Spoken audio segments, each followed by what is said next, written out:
Hola! Hola, may pasa. Hola. Hola. Ginagawa niyong playground yung grocery, ha? Ganun pala ginagawa niyo. Oh, asan ang kapatid mo? Marami pa siyang kailangan gawin dito. Ako na lang po utusan niyo, tita. Pinauwi ko na po si Raz. Ay, si Jasmine, nasaan? Nako, huwag mong sabihin kasama na naman yung boyfriend niya. Sabihin mo sa kanya kailangan niyang pumunta dito dahil meron siyang pipirmahan. Abay, pambihira naman kayo. Kayo to may kailangan na ako mag-manage ng grocery niyo. Pero kayo naman to hindi mahagilap. Puro si Ola.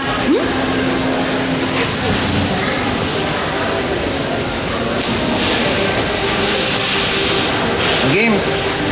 1, 2, 3. Hola, Ming. Dito na nga. Teka lang, guys, ha?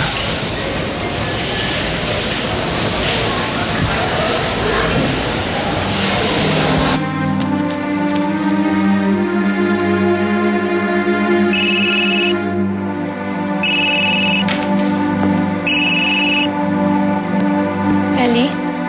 Hello, Ate Jazz? Nasaan ka? Hinaharap ko sa akin ni Tita Evelyn, kailangan ka daw dito sa grocery. May pinapapirma sa'yo. May ginagawa ako eh. Mamaya na lang pag-uwi ko sa bahay. Pero Ate Jazz, importante daw to. Ellie, sa bahay na lang.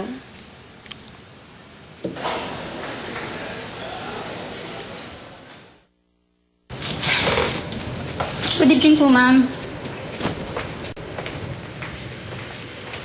Oh, Ellie, kumain na kayo? Oo, ate. Ba't ngayon ka lang? Kanina pa kailangan ni Tita Evelyn. Ako na naman napagalitan kasi hindi ka umuwi agad.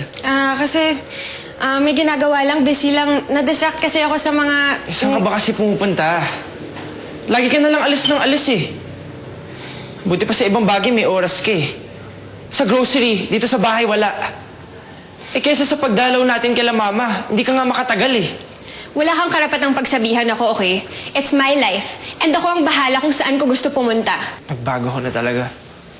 Hindi ka naman ganyan dati. Talaga? Dahil hindi naman patay si na Papa dati.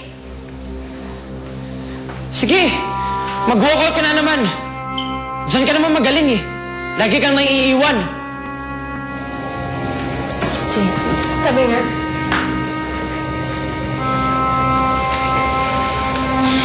Kuya, bakit simula nung wala si Mama at si Papa, lagi na lang kayo nag-aaway ni Ate?